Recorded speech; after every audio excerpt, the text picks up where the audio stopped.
Hello students.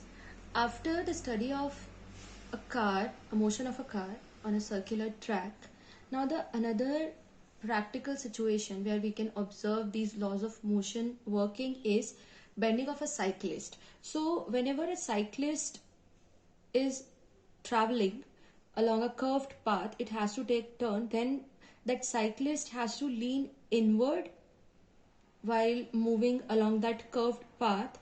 So for this, if that cyclist is going straight, like straight on that path, and there is a turn, then it has to lean slightly in comparison to the vertical situation of her or his, so that there exists a horizontal component of reaction which participate to provide required centripetal force to take that turn or to move on that curved path.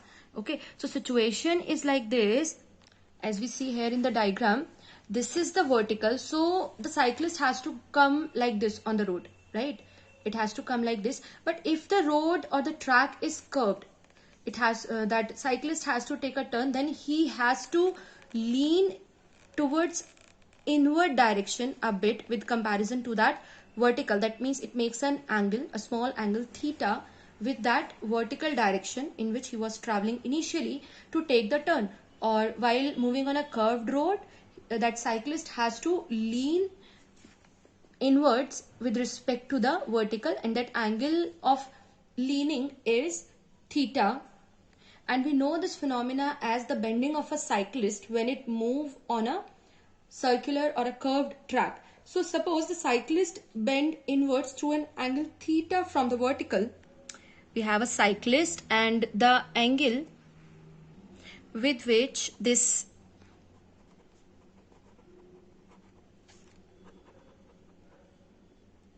cyclist lean inwards while moving on a circular or a curved track, we consider it as theta with the vertical. Then in that case, the reaction acting on that cycle, now this is in the same direction like this. भी यहाँ पे थोड़ा slide ज़्यादा हो गया, but this is in the same direction, in the direction in which it is slanting. So the angle this reaction make with the vertical is theta. So if we take the components of this reaction, then those components are r cos theta and r sin theta. R is the radius of the circular track, means if here is the center, then the circular track is of radius r, and this cycle is moving on that track and it has to lean inwards to take the turn.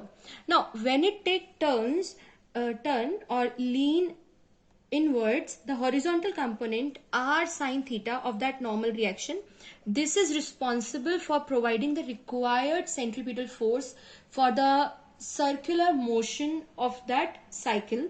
That means this force, the component of reaction, that is r sin theta, is responsible for providing the required centripetal force, that is mv square upon r. Let it be equation number 1.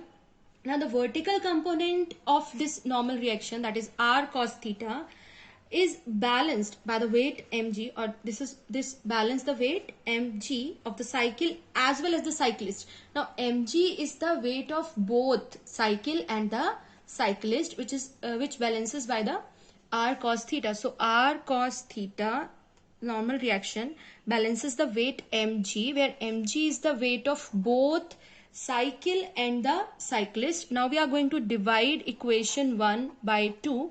So then we get tan theta, r sin theta upon r cos theta is tan theta, is equal to mv square upon r upon mg.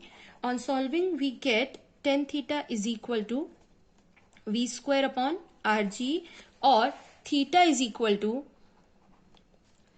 tan inverse v square upon rg. So this is the angle of bending, right? The angle theta through which the cyclist bend is equal to tan inverse v square rg, and it would be greater if the radius of curved path is small, or there is a sharp turn in the curved path, or the speed of the cyclist is large. So if a cyclist is traveling with a high speed, then he has to bend more. Inclination should be more. Also, if the turn is sharp, means the radius is small, or radius of the curved path is small, in that case theta has to be more. Means if we are taking turn that is sharp, then we have to lean more in comparison to the less sharp turn. Or if the cyclist or a bike rider is at high speed, their speed is more, then accordingly they has to lean more in inwards direction to balance the situation, so that the vehicle shouldn't skid from the road. If it is not so, if we don't do like this, if that person don't lean, then that vehicle will skid from the road and he won't be able to take that turn, or can't move that bicycle on the curved track. So these two things we have to keep in mind. Means if we are moving at high speed, we have to lean more, or if the turn is sharp, then also we have to lean more in comparison to the other situations. So this is the bending of a cyclist and the reason behind the bending required while moving a cycle on the curved path or on a sharp turn. That's all for the video. For further videos, stay tuned and keep studying. Thank you.